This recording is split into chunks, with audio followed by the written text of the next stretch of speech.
Did you know that Pacifidlog town was referenced in Pokémon Silver, or that it took 22 years for Pokémon Emerald's AI to be understood? If you liked my Gen 1 and 2 Pokémon Anomalies Iceberg, this is the video for you. In this Iceberg, we'll explore the biggest anomalies, out-of-place elements and beta content present in Ruby, Sapphire and Emerald, as well as their remakes. Welcome to the Gen 3 Pokémon Anomalies Iceberg. Say my name, Eisenberg. You're goddamn right. Pacifidlog reference in Pokémon Silver.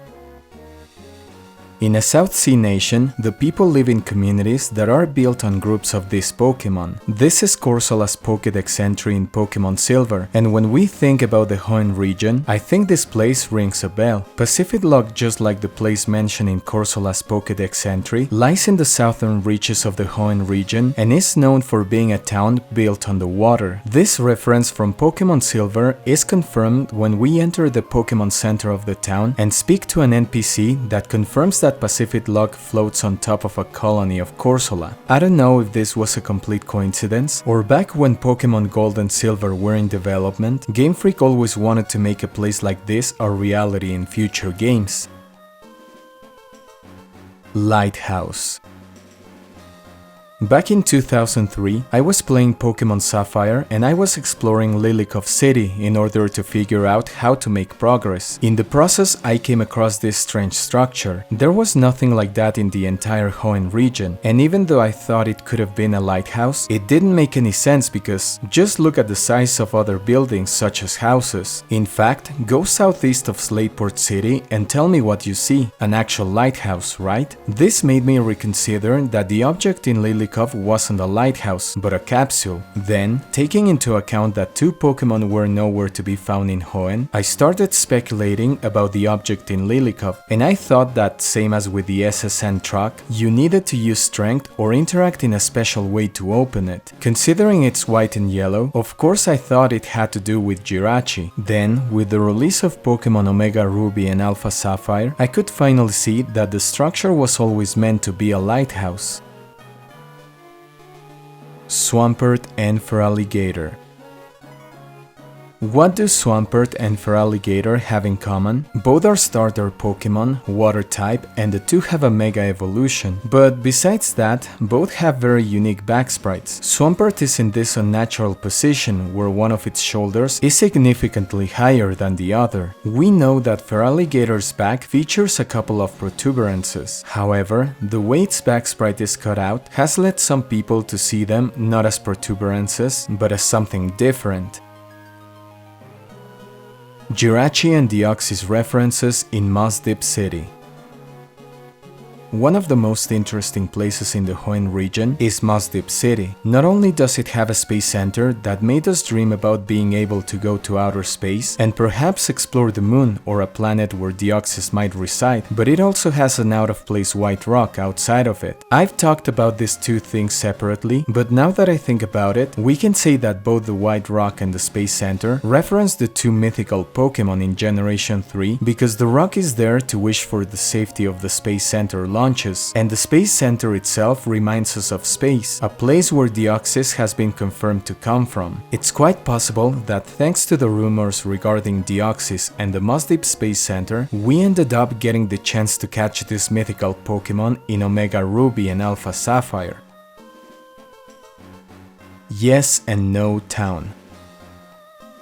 A close-ended question is a type of inquiry whose answer is generally limited to yes or no. However, the protagonist in Ruby, Sapphire and Emerald might not be aware of this fact because when they go to Pacifidlog, they'll encounter an NPC who asks them where they come from. A logical answer would be Littleroot Town, or more correctly, Olivine City, considering that Norman and his family come from the Johto region. Nonetheless, the player can only reply with yes or no. This makes more sense if we take into account that this was an inside joke at Game Freak. Yes in Japanese is High, and High Town was the name of an apartment building where they would stay while they were working on Pokémon Red and Green. Besides that, what's really interesting is that for some reason if you answer no, the NPC will say, "No, that doesn't make any sense. You have to come from somewhere. Wait, you're not going to say you were born at the bottom of the sea." I understand Game Freak's inside joke of Yes Town, but the NPC's reaction to your no answer makes it kind of mysterious. Deoxys is a legendary Pokémon. We know that rare Pokémon are generally classified as either legendary or mythical. For the most part, it's easy to tell which category a Pokémon belongs to. Pokémon like Mew and Celebi are clearly mythical, as they meet the condition of being entirely unobtainable in-game unless acquired through special distributions. Nonetheless, and in spite of being initially recognized as a mythical Pokémon, Deoxys has been officially categorized as a legendary Pokémon in official media. There's an official image depicting all mythical Pokémon from Gen 1 to 5 with the exception of Deoxys. Besides, at least back in the day, Deoxys became the first Pokémon of its kind to be catchable without any special tickets in Omega Ruby and Alpha Sapphire. It is said that this was the particular reason why some media classified Deoxys as a legendary Pokémon, but in reality, Deoxys is officially a mythical Pokémon. Day and Night Cycles. Pokémon Gold and Silver gave us the opportunity to experience day and night in the Kanto and Johto regions. Sadly, and even with a more powerful handheld, none of the Gen 3 core series games featured a day and night cycle. It's true that the game could keep track of time and even had certain events happening, but visually, it was always daytime. It wasn't until the release of Omega Ruby and Alpha Sapphire that we could finally experience this feature in the Hoenn region. The only thing I lament is that I will probably never see my character during the night in amazing places such as Faraway Island or Naval Rock. Gold and Silver reference in FireRed, LeafGreen and Emerald. Even if you were one of the lucky ones who got access to Naval Rock back in 2004, it's possible you didn't realize this. This event location was accessible in FireRed, LeafGreen and Emerald, and if you play the Gen 1 remakes, you'll realize that the inside of Naval Rock is of a silver color. However, this changes if you played Pokémon Emerald because you'll see that the layout is gold instead. This is an obvious reference to Pokémon Gold and Silver, as well as the respective mascots who await for the player at the summit and depths of Naval Rock. Original Dexit. Dexit is a term that was coined not too long ago with the release of Generation 8, and it simply refers to the fact that you can no longer have all Pokémon in a core series game. Nonetheless, there was a time when the Pokédex was incomplete, although not for a long time. With the release of Pokémon Ruby and Sapphire, more than 100 new Pokémon were introduced, some all-time favorites such as Blaziken, Metagross, Salamence and Nincada. However, a sacrifice had to be made, leaving 184 Pokémon inaccessible, a bigger number than the Pokémon originally introduced in Generation 1. As far as I know, this was made so that when Pokémon FireRed and LeafGreen were launched, catching exclusive Pokémon made more sense. Although the original Dexit didn't last too long, the Gen 3 Pokédex is one of the hardest to complete in the history of the franchise, and in order to make Professor Birch proud more easily or less difficult, you would need FireRed, LeafGreen, Pokémon Colosseum and XD besides Ruby, Sapphire or Emerald, plus a GameCube, at least 2 Game Boy Advance and their respective cables. Unused Pokédex entry.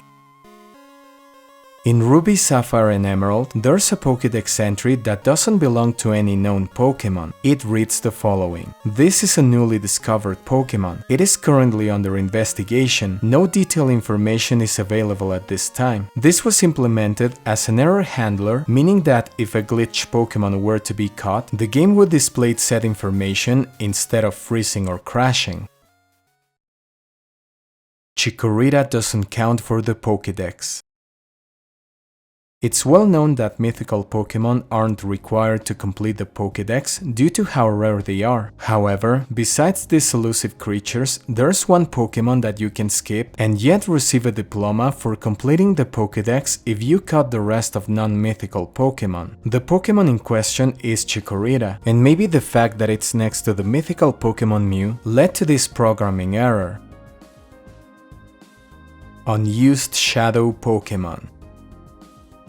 You may know about the shadow Pokémon that weren't available in Pokémon Colosseum unless you got some Japanese e-cards such as Mareep, Togepi and Scizor. However, there's leftover information indicating that Spoink, Psyduck, Baltoy, Mightyena, Castform, Porygon 2, Breloom, Lunaton, Solrock, Roselia, Chimecho, Minun, Electrode, Snorunt, Teddiursa, Corphish, Spheal, Sandslash, Macargo, Kecleon, Whiscash, Satu, Wobbuffet and Wailmer were planned to be included at some point. I'm not sure exactly why these Pokémon were left out, but to be fair, I don't think it would have made a big difference, considering that not a lot of them had a big competitive value back in the day, and the task of catching and purifying 26 extra shadow Pokémon would have made Pokémon Colosseum more difficult than it already is. Faraway Islands location. Event locations such as Southern Island and Naval Rock are my favorite places in Gen 3 simply because of the secrets that await the player, but where exactly in the Pokémon world are they? Well, Southern Island for example, and as its name implies, lies southeast of Slateport City and it's home to Latios and Latias, no big mystery. What about Naval Rock and Birth Island? If you go to your map in Pokémon Emerald, you'll realize that they're nowhere to be found, but that has a very simple explanation, because they're not in the Hoenn region, but in the Sevi Islands. Naval Rock is between 4 and 5 Island, and Birth Island south of 6 Island. You can actually see their location if you're playing FireRed and LeafGreen, the games where they were introduced. However, there's one more mysterious location in Generation 3, and that is Faraway Island. It makes sense that it has that name, because to what region this mythical place belongs is a complete mystery. Since it was just introduced in Emerald, we cannot tell for sure if it's somewhere in the Kanto region or the Sevi Islands, but for sure it's nowhere in the Hoenn region. Where is it then? Well, if we take a look at Gen 1, we could say that the island is actually the Guyanese jungle in South America, but this doesn't make sense in the Pokémon world, especially nowadays where any reference to real-world locations are being wiped out. We might need to wait a bit longer for a Latin American region, if it ever happens of course, and see if Faraway Island makes an appearance there. SS Tidal Secret Cutscene. If we board the SS Tidal from Slateport to Lilycove City, we'll be able to explore the place and battle some trainers before we arrive at our destination. However, something I didn't know and that I saw not too long ago is that if you check one of the windows, you'll see a very obscure cutscene of the SS Tidal's route across the sea from Slateport to Lilycove. Psychic Jacqueline.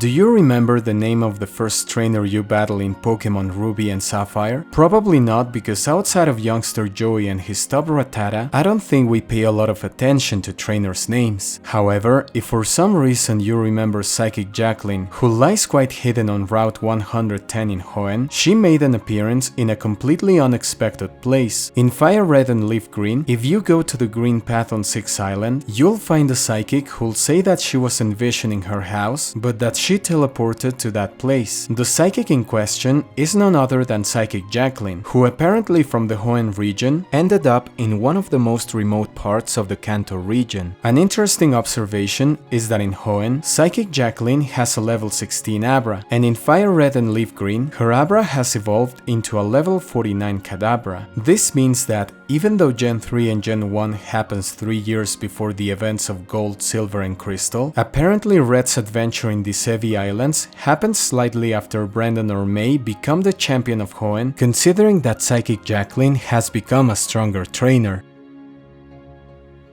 Low Growling.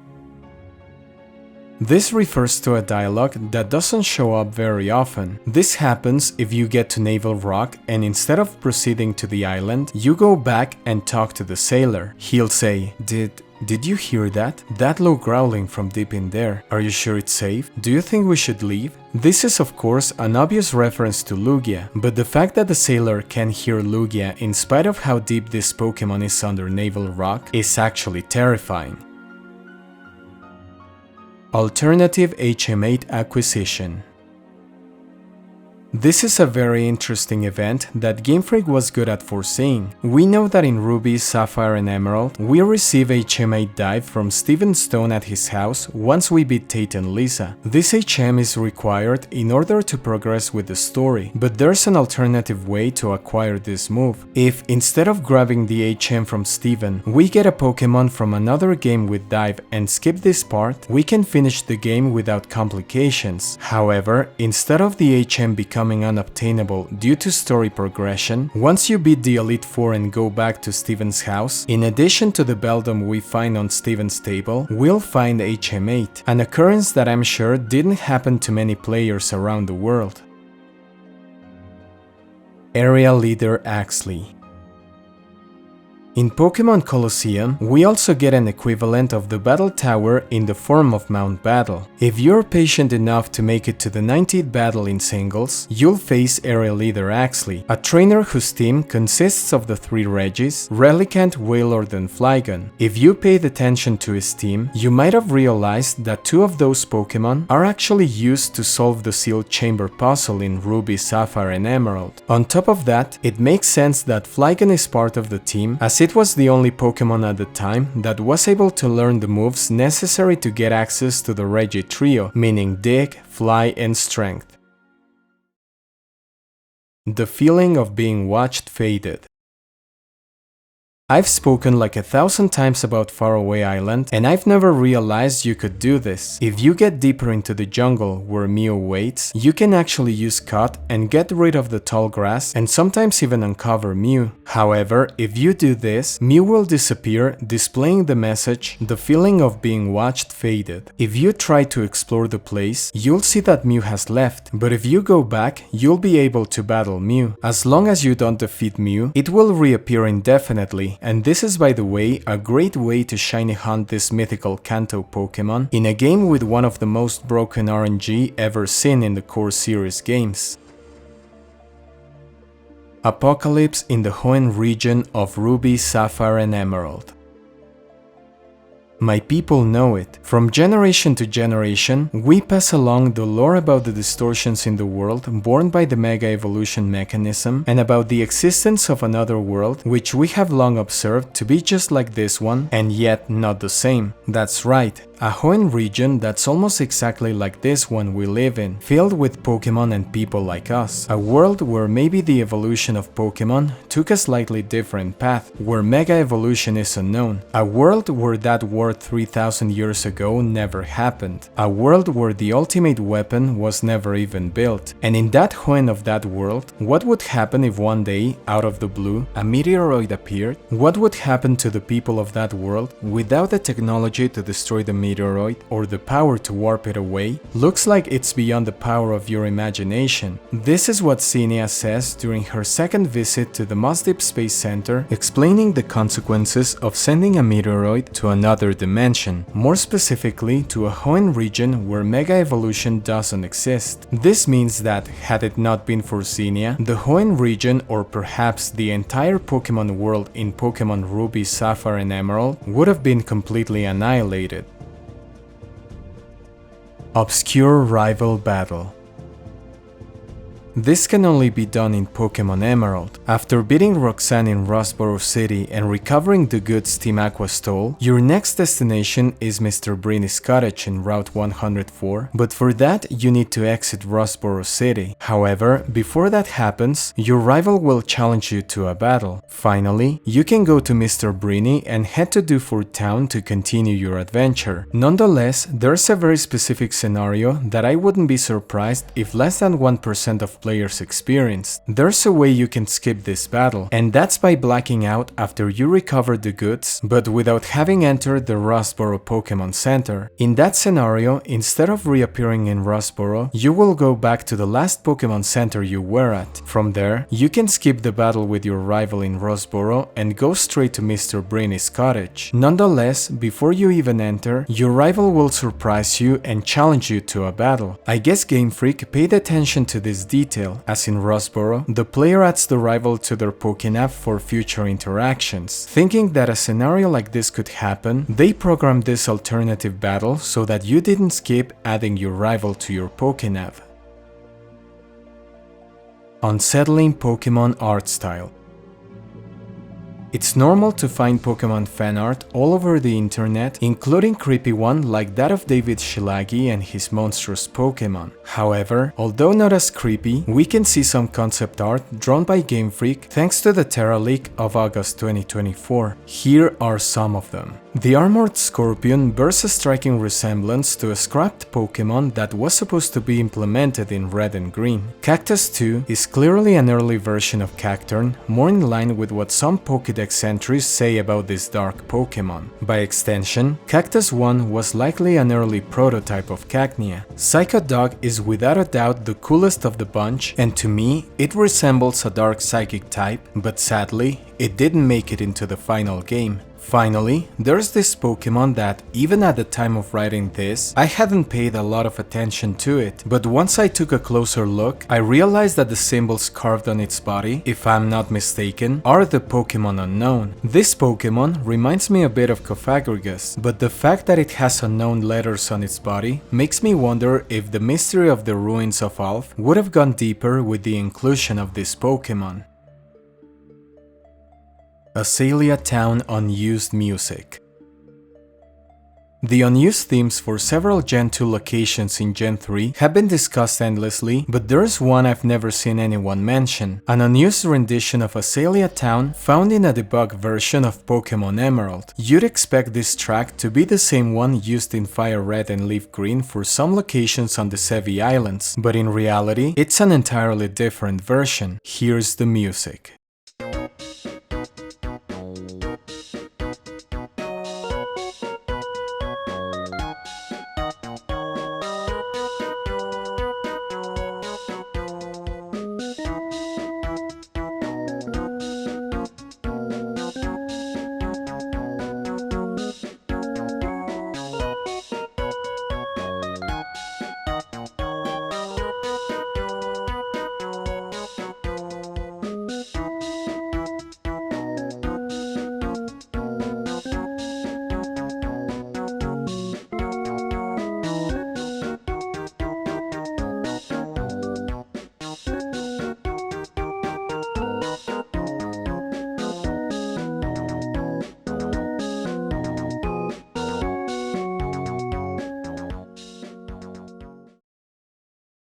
Final Tower.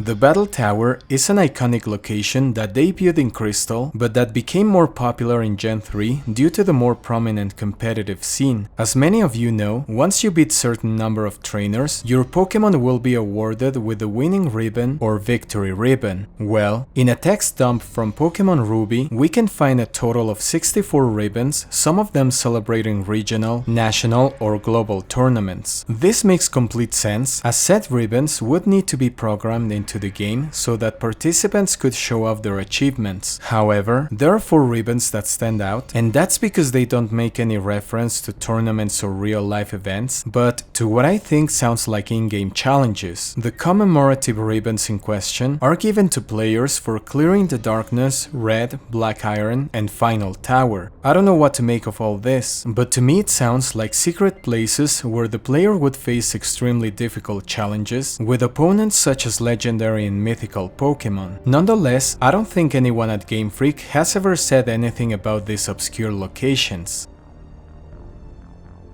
Prototype Mirage Island. This is Mirage Island. You know it, around 1 in 65,000 chance of seeing it, why not Lychee Berry? But what if I told you that Mirage Island was about to be more than what we ended up with? Thanks to the leaked source code for Pokémon Ruby and Sapphire, we've been able to see early versions of many locations in Hoenn. To be honest, not too many saw significant changes except for one, and you guessed it, it's Mirage Island. As you can see, Mirage Island used to be a way more ambitious place. First of all, we can see it has lakes the player would be able to surf on, and as if it weren't enough, what appears to be a diving spot under a waterfall. It used to have several areas with tall grass, but what's more relevant are the 6 cave entrances that would have led to the interior of this natural formation. Unfortunately, no maps for the inside of this place exist, but when I try to imagine what it would have looked like, I think about the Mirage Caves that were introduced in Pokémon Omega Ruby and Alpha Sapphire. What kinds of Pokémon we might have found here will probably remain a mystery forever, but the fact that Mirage Island was originally planned to be a more complex location, likely with rare Pokémon and unique items, makes it very interesting. Localization glossary for Pokémon Emerald. Many of you already know that the Japanese names of Pokémon, characters, locations and items often differ from their English versions. For example, the Team Rocket boss we know as Giovanni is called Sakaki in Japan. Before these characters received their final English names, several alternatives were considered. Thanks to localization glossaries, we can now see which names were once considered and what some of these elements in Hoenn might have been called. Here are some of them. Locations: Utmost Island instead of Faraway Island. A direct translation would be Utmost Island, but this would make it sound less like a location name. It also has a numerical meaning, so we avoided using it. We tried the expression faraway, which means distant. Atelier Cave instead of Artisan Cave. The word atelier is not familiar to English speakers, so we chose artisan as it is closer in meaning. The original word translates to studio, but this is too broad, so we went with artisan to narrow down the meaning. Characters: Juan. Since he's a playboy, we chose Juan from Don Juan to make it easy to picture. Playboy-like names can be tricky to use, so we would like to go with Juan. Noland. The name was chosen to evoke knowledge. It gives an intellectual impression. Lucy. The name was chosen to evoke luck. Annabelle. The name is based on the word ability, so the origin is a little difficult to understand. However, it's still understandable because it's composed of A, B and L. Titles: Dome Megastar instead of Dome Ace. Although the English word superstar has become more versatile in recent years, it has come to have a cheap impression, and unfortunately, it compares poorly to other frontier brands. Even if star is kept, it can be made to sound stronger by using a slightly different prefix. Reason for rejection: don't use. Dome Ace is better. Pike Majesty instead of Pike Queen. Queen would be fine, but her long black hair and taciturn nature give her a noble impression. As such, we chose the word majesty, which has an image of nobility. Both men and women can use the word majesty. Reason for rejection: don't use. The meaning is different. The character isn't royalty or a noble, but a queen in the sense of an S&M queen, so Pike Majesty has a different meaning. This is based on the image of Gogo Yubari from Kill Bill. Pyramid Pharaoh instead of Pyramid King.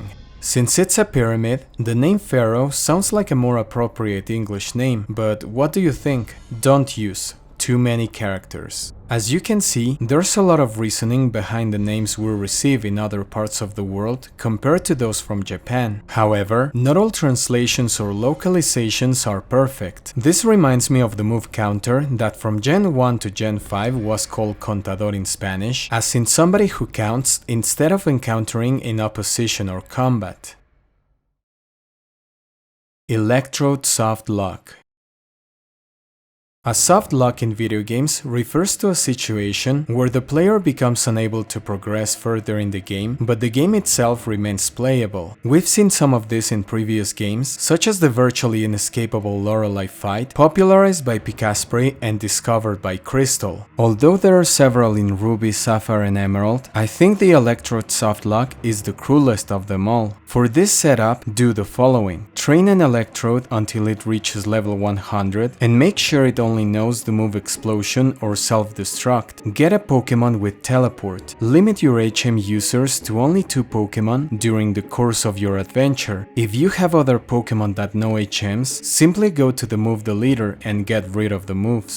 Finally, make sure you didn't beat Winona in Fortress City. Continue with your adventure until you reach the Elite Four and use the Pokemon Center there. This will mark the location where your teleport Pokemon will take you to. Go to the daycare and leave your 2 HM slaves with the daycare lady. The reason you needed to limit your HM slaves to 2 is because if you try to release this Pokemon via your PC, the game won't let you, stating that the Pokemon was worried about you. This was done precisely to avoid catastrophic scenarios like this. By leaving your HM slaves at the daycare, there's no way you can get them back if you're not at that location. You can also go to the move deleter, delete all HM moves, and then you can release them via the PC. Now, use teleport and go to the PC where you'll release your teleporter and the rest of your Pokemon. Although teleport can be used as a field move, it's not an HM, so the PC will let you set your Pokemon free. Finally, make sure you don't have enough money to buy anything. Get rid of all the items in your bag and save your game. Now, the nightmare begins since all you have is an Electrode that only knows, in this case, Explosion. Why is this catastrophic? Well, remember I told you not to beat Winona? This inaction will prevent you from entering the Elite Four, as the guards will ask you to show the 8 badges you require to face this challenge, but you'll only have 7. All you can do is to go to Victory Road and find your way back to the beginning of the cave, but there's a small problem. If you try to go back, you won't be able because there's a boulder and a smashable rock that will prevent you from escaping. Even though you still have your HMs in your bag, Electrode is unable to learn any of these moves. At this point, you'll realize the following. The only Pokemon you have only knows Explosion, which will prevent it from ever winning a battle and earn experience to level up and learn new moves. When you black out, you'll reappear at the entrance of the Elite Four. You can't face the Elite Four because you don't have the 8 badges as you avoided beating Winona. You can't escape Victory Road because you would need Strength and Rock Smash, moves that can't be learned by Electrode. Even if you got a Jirachi from the Pokemon Colosseum bonus disc, you would still be trapped because Jirachi can only learn Flash, meaning that you cannot get rid of the rocks and boulders that block the path in Victory Road. Finally, some of you may think that it would be as easy as to use the trade center on the 2nd floor of the Pokemon Center at the Elite Four so that you could trade your Electrode for another Pokemon that can use the HMs you need to get through Victory Road. But there are some problems. You need at least 2 Pokemon in your party in order to trade, and even if you had the Jirachi from the bonus disc, there's an even bigger problem than the first one, and that is that for some reason there's no 2nd floor or trade center at the Elite Four Pokemon Center in Ruby and Sapphire. Only Pokemon Emerald fixed this issue. What does this all mean? It means that you have doomed your save file. This is not like the Lorelei softlock where your chance of escaping was around 1 in 68 quindecillion. Here, your chance is 0. You're trapped forever. Or are you?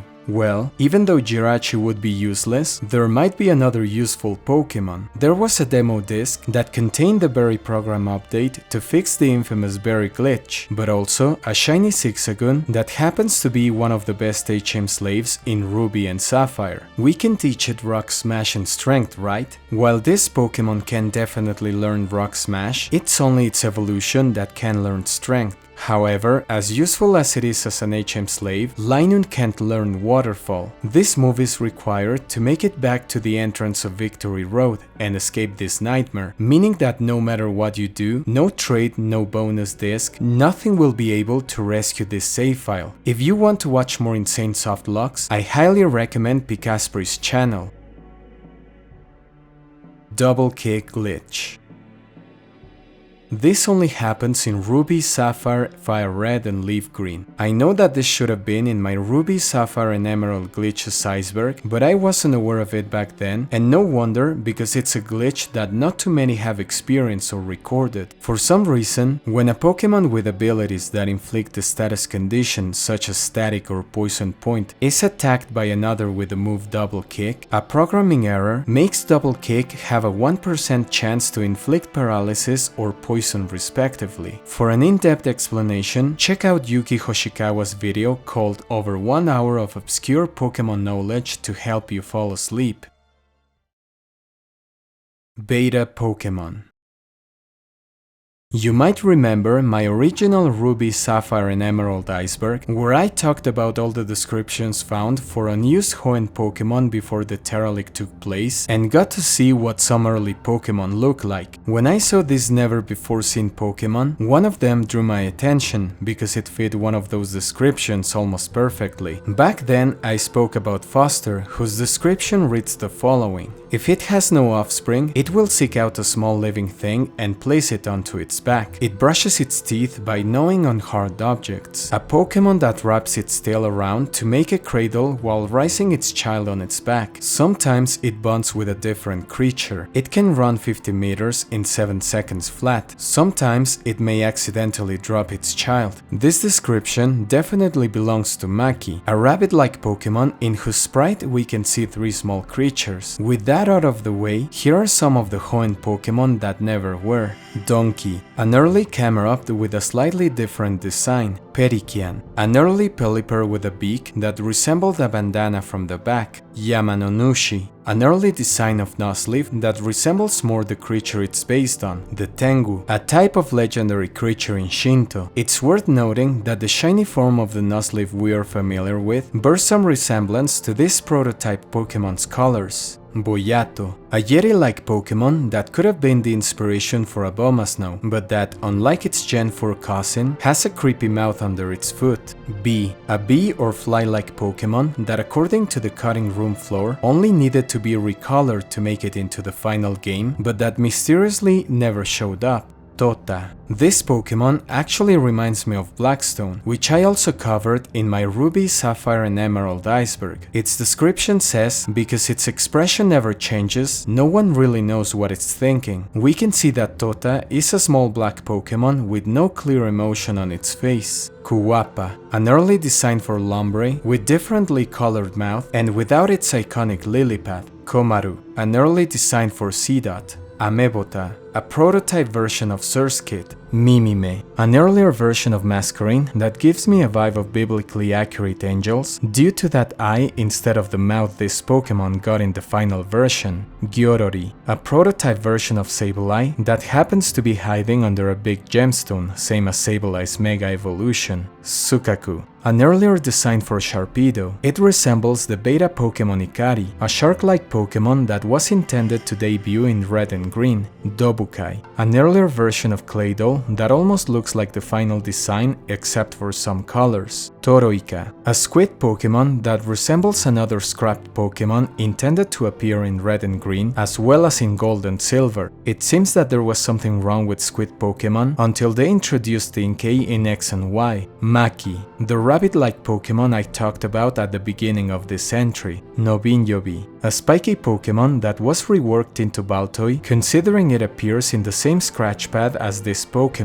Guri, an earlier design for Shroomish. Gyarubi, a small humanoid Pokémon that resembles a Gyaru girl as its name implies. Podi, what appears to be a small grass Pokémon. Katakata, a Rattletoy rabbit-like Pokémon. Monorabi, another rabbit Pokémon with a single ear. According to developer feedback, the Pokémon looked misshapen, probably because of the single ear. Sutambu, a stumped Pokémon that was discarded, probably because Sudowoodo's existence would have made this Pokémon redundant. Rikugin, a colorful plant Pokémon that may have inspired Lilip and Credilli. Arei, a mermaid-like Pokémon that reminds us of Primarina but with the colors of Suicune. Developer feedback stated that this creature looked too serious to be a Pokémon. Keromero, a Pokémon that bears a striking resemblance to Politoed. Developer feedback actually mentions this as a problem, and it was probably the reason it was scrapped. Kodomon, an Oni Pokémon that according to developer feedback looks like a monster from Dragon Quest. In my previous Iceberg, I talked about a Pokémon known as Small Oni that absorbs electricity with its horn, so most likely it's referring to Kodomon. In fact, in another set of sprites dated March 2002, this Pokémon shows up again under the name Kodomin with a slightly different design, and it's actually a grass electric Pokémon. Mosmi, a water moss Pokémon that evolved into Kodomon. I think this is one of those Pokémon I gave a description about in my previous Iceberg, whose codename was water moss. In fact, that description mentions a beautiful flower that when it blooms emits a horrid trash-like smell, a flower that we can see in its back sprite. Kosoratori, an earlier version of Swablu, Chaku, Bayonet's earlier design, with the difference that this unused Pokémon had a pin inserted in its back. Pucci, a puddle Pokémon. Hurikusi, a Pokémon that became Breloom and that resembles a Chocobo from the Final Fantasy series according to developer feedback. Kujata, a peacock that actually doesn't really look like a Pokémon and instead resembles a regular peacock. Sonano, basically Wynot but green instead of light blue, same as the Wynot we saw in pre-release images for Ruby and Sapphire. Yomawaru, Duskull but with slight differences. Pakun, Trapinch but with minor changes. Shakokaku, a Mantis Pokémon that appears in Dusclop's scratchbook, meaning that the ghost Pokémon was redesigned from this unused creature. Eruhoku, a Pokémon that was shown being ridden by an unnamed trainer in concept art many years ago, a clear combination between Latias and Blaziken. Rabian, basically the same as Roselia. Chirean, Chimecho with a slightly different design. Tsutinin,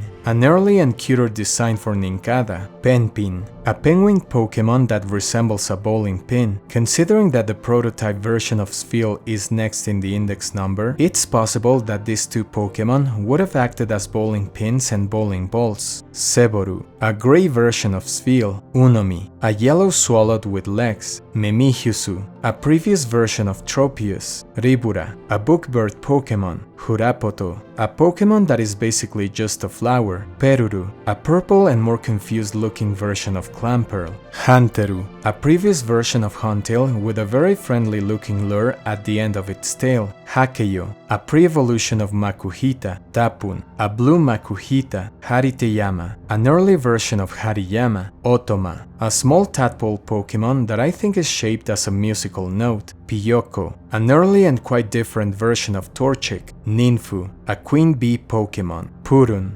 developer notes call it the sightseeing Pokémon, a creature I mentioned in my Ruby, Sapphire and Emerald Iceberg, capable of flying and with a calm personality. Shamu, a previous version of Skitty. Developer feedback mentions that the Pokémon has too many parts, so it was simplified to become Skitty. Tonki, normal but without a back hole. Kajito, a rabbit-like Pokémon that bears a striking resemblance to an unused Pokémon for Gold and Silver. Ryu, an early version of Electrike. Rakurai, a nearly identical Pokémon to Manectric. Raiou, the last stage of Rakurai, the Pokémon that became Manectric. Berumusu, a snowy tree Pokémon that could have inspired Snover. Nukenin, a more disturbing version of Shedinja. Hasbo, a previous version of Lotad with very small eyes and a darker color. Gururun, Spinda with differently shaped ears and no noticeable spot patterns. Tatara, Leyland with a slightly different design and a redder torso. Hippo, a cute little hippo that for some reason reminds me a bit of Snom. Chamin, what appears to be a pre-evolution of Chansey hatching from her egg. It could have been the inspiration for Happiny in Generation 4. Eboroto, a simple-looking Pokémon that reminds me of Beta Arceus. Sunon, a nice moth with the body of a snowman. Bonbongo, a gorilla boxer Pokémon. Shiomagune, a crab Pokémon with asymmetrical pincers. Tochin, a lizard Pokémon that reminds us of Charmander due to its fiery tail. It went on to become Seviper. Pupioko, a cuter version of Spoink. Buparu, a less cute version of Grumpig. Ponku, a water pump Pokémon. Tampu, Ponku's evolution that reminds me a bit of Poliwhirl. Abusoru, Absol with a yin-yang motif and a red eye. Baotsu, the evolution of the scrapped Pokémon that became Spinda. It also resembles Sangus to a degree. Suiba, a green four-legged Pokémon with large fangs. Uron, an early version of Altaria. This Pokémon perfectly matches the description for White Dragon, another beta Pokémon I talked about, whose description says that it constricts opponents with its long body and attacks using its sharp beak. It is believed to have inspired Rayquaza. Nosu, a bluer version of Nosepass. Kagebosu, basically Shuppet with minor changes. Shabo, an angry smiling Patrick-like Pokémon. Panpamu, a monkey toy Pokémon, Hakogame, a Pokémon that reminds us of Torkoal with a present box as a shell, Togepion, a spiky yellow hopping Pokémon, Jigusaguma, a cuter version of Zigzagoon, Surusu, a reptilian Pokémon with baggy pants that most likely went on to inspire Scraggy, Acheon, the Pokémon known as Archaeopteryx I talked about in my Ruby, Sapphire and Emerald Iceberg. Its entry described it as a Pokémon with very sharp feathers, strong enough to cut iron. When I first read this, I thought it was a Pokémon that could have inspired Arken, but in reality Acheon is none other than an earlier version of Grovyle. Eidogu, a Saint Bernard dog with a saddle, Uesari, a doll Pokémon with a face that resembles that of Chansey, Tinky, a green fish with a sailboat shape, Jiransu, an earlier version of Relicanth with a sad face and a purple body, Sunorora, a polar bear Pokémon that most likely inspired Bertic's creation, Yakoku, a pre-evolution of Vibrava that resembles more this Pokémon than Trapinch, Itoton, a Pokémon nearly identical to Vibrava, Huraigon, a prototype version of Flygon, Heppy, a red skunk Pokémon, Supanku, Heppy's evolution but yellow, Yu, a spider lily Pokémon that I also mentioned in my other Iceberg. Its entry said that it has long and sensitive antennae and that it hypnotizes its opponents with dance-like gestures and a deep stare, Kurumi, a pincushion bird Pokémon. Finally, Sansan, Sasa, Gogo, and Powawa, the early version of cast form Sun, Rain, Snow, and normal forms respectively. As you can see, they were originally separate Pokémon, rather than different forms of the same one. There are also a couple of updated versions of Pokémon that didn't make the final cut, as well as artwork such as the one you saw in the thumbnail. If you're interested in learning more about this Pokémon, check the cutting room floor. I'll leave a link in the description. AI's mysterious behavior. I have nothing but admiration for the people in the Pokémon community who dive deep into the game's code and reveal how everything really works at its core. Credits to Magpie Labs and Dave Glorbus for discovering the reasoning behind this AI behavior more than 20 years after the release of the Gen 3 games. When it comes to competitive Pokémon, things can get really serious, and in order to win, not only is it enough to know about IVs, EVs, held items, type effectiveness, abilities, status conditions, and so on. You need to learn how the AI works in each game. As advanced as it sounds, AI has been part of video games since their conception, and it refers to the behavior the game displays if certain conditions are met. For example, in Pokémon Red and Blue, one of the most evident AI behaviors is that Pokémon will use a move that is super effective against your Pokémon's type, regardless of whether that move inflicts damage or not. A famous example is that of Lorelei's Dugong, that will spam Rest against your poison or fighting Pokémon because said move belongs to the psychic type. Well, although the AI is definitely primitive in Red and Blue, things got serious in Gen 3, and competitive players, such as those that spend hours trying to beat the Battle Factory, one of the most popular facilities in Pokémon Emerald, needed to learn how the AI works so that they could get as many wins in a row as possible with rental teams. A Battle Factory player called Dave Glorbus was playing this challenge with a Jolteon facing against one of 4 possible Glalie, and something apparently illogical happened. First of all, there are 4 different Glalie with different movesets. Being able to identify which is which is key to increase your chance of winning against that Pokémon. The Glalie in question had the moves Ice Beam, Crunch, Hail, and Protect. This Pokémon belongs to the Smart AI category, and this is composed of 3 layers: Basic, Kill, and Expert AI. The Basic AI layer runs checks to see if the move would fail. If a move has the chance of failing against the opponent, it will get a negative score, meaning that the AI is telling the Pokémon not to use that move and prioritize another that doesn't have a chance to fail. Kill AI gives a score of +4 to moves that will defeat the opponent, and -1 if the move does damage but is weaker than another move. Expert AI deals with more complex variants, such as boosting stats like in the move Swords Dance, but only if the Pokémon is at high HP in order to avoid being easily defeated before benefiting from the move. Considering that Glalie knows moves that won't fail, the score is 0 for all of them. The second layer that checks if a move will defeat an opponent gives 0 points to Ice Beam because it confirms that it won't defeat the opponent in a single hit, and Crunch gets -1 because it's a weaker attack than an attack that doesn't defeat the opponent, in this case Ice Beam. Expert AI does nothing with Ice Beam and Crunch because they aren't moves related to modifying stats. The same goes for Hail, and finally, Protect has a 50% chance of getting -1 and a 50% chance of getting a score of 0. All in all, after all these checks, this Glalie is supposed to have a 41.7% chance to use Ice Beam, a 41.7% chance of using Hail, 0% chance of using Crunch, and 16.6% chance of using Protect. What's the problem?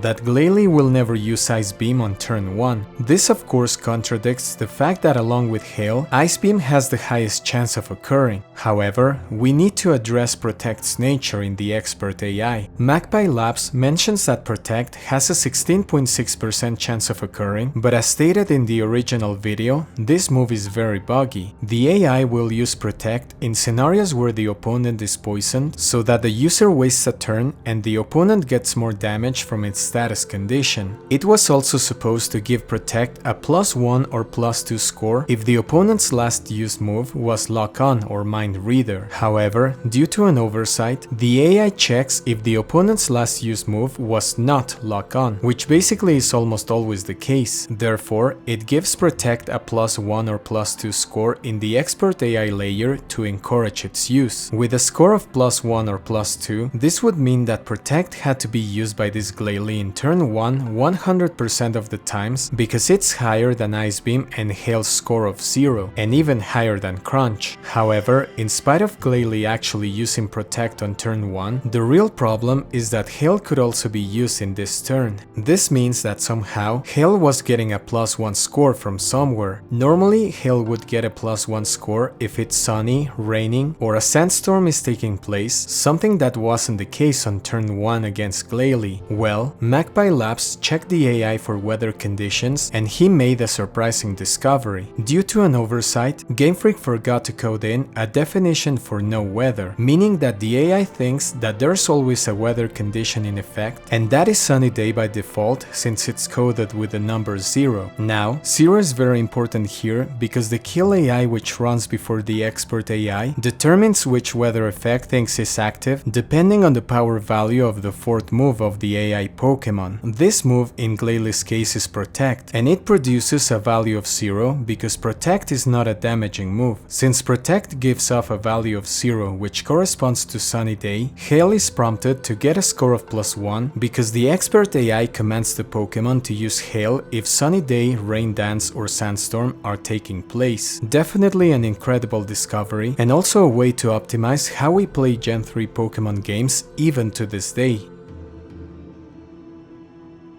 Thank you so much for watching. If you learned something you didn't know, or if you enjoyed the video, consider subscribing to my channel. Also, don't forget to subscribe to my alternative channel, The Eisenberg Experience, where I talk about other video game icebergs. See you in the next one.